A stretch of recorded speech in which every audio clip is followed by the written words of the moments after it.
Hi, ಎಲ್ಲರಿಗೂ ನಮಸ್ತೆ. ನಾವಿವತ್ತು ಪಾರ್ಟ್ಸ್ ಆಫ್ ಸ್ಪೀಚ್ ಅದ್ರ ಬಗ್ಗೆ ತಿಳ್ಕೊಳ್ಳೋಣ. ಪಾರ್ಟ್ಸ್ ಆಫ್ ಸ್ಪೀಚ್ ಅಂದರೆ ಕನ್ನಡದಲ್ಲಿ ಮಾತಿನ ಭಾಗಗಳು ಅಂತ ಕರಿತೀವಿ. There are 8 parts of speech in the English language. ನಾವು 8 ಟೈಪ್ಸನ್ನು ನಾವು ಪಾರ್ಟ್ಸ್ ಆಫ್ ಸ್ಪೀಚಲ್ಲಿ ನೋಡ್ಬೋದು. ಫಸ್ಟ್ ಒನ್ ಈಸ್ ನೌನ್ ಅಂದರೆ ನಾಮಪದ. ಸೆಕೆಂಡ್ ಒನ್ ಈಸ್ ಪ್ರನೌನ್ ಅಂದರೆ ಸರ್ವನಾಮ. ಥರ್ಡ್ ಒನ್ ಈಸ್ ಅಡ್ಜೆಕ್ಟಿವ್ ಅಂದರೆ ವಿಶೇಷಣ. ಫೋರ್ತ್ ಒನ್ ಈಸ್ ವರ್ಬ್ ಅಂದರೆ ಕ್ರಿಯಾಪದ.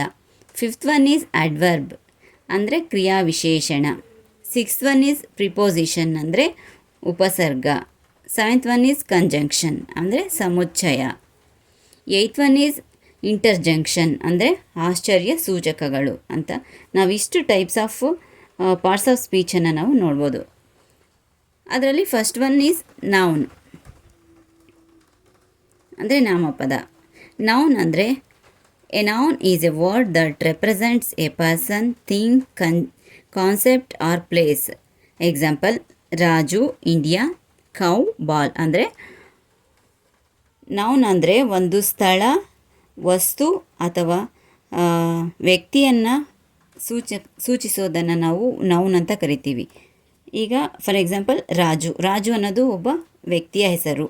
ಇಂಡಿಯಾ ಅನ್ನೋದು ನಮ್ಮ ದೇಶದ ಹೆಸರು. ಕೌ ಅನ್ನೋದು ಒಂದು ಪ್ರಾಣಿಯನ್ನು ಸೂಚಿಸುತ್ತೆ. ಬಾಲ್ ಅನ್ನೋದು ಒಂದು ವಸ್ತು.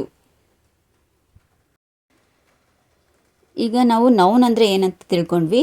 ಅದೇ ಥರ ಈಗ ನೌನಲ್ಲಿ ನಾವು 10 ಡಿಫ್ರೆಂಟ್ ಟೈಪ್ಸನ್ನು ನಾವು ನೋಡ್ಬೋದು. Nouns have been classified 10 different kinds. ಅಂದರೆ ನಾವು 10 ಡಿಫ್ರೆಂಟ್ ಟೈಪ್ಸನ್ನು ನಾವು ನೌನಲ್ಲಿ ಪಾರ್ಟ್ಸ್ ಆಗಿ ನಾವು ನೋಡ್ಬೋದು. First one is common noun. Second one is proper noun. Third one is singular noun.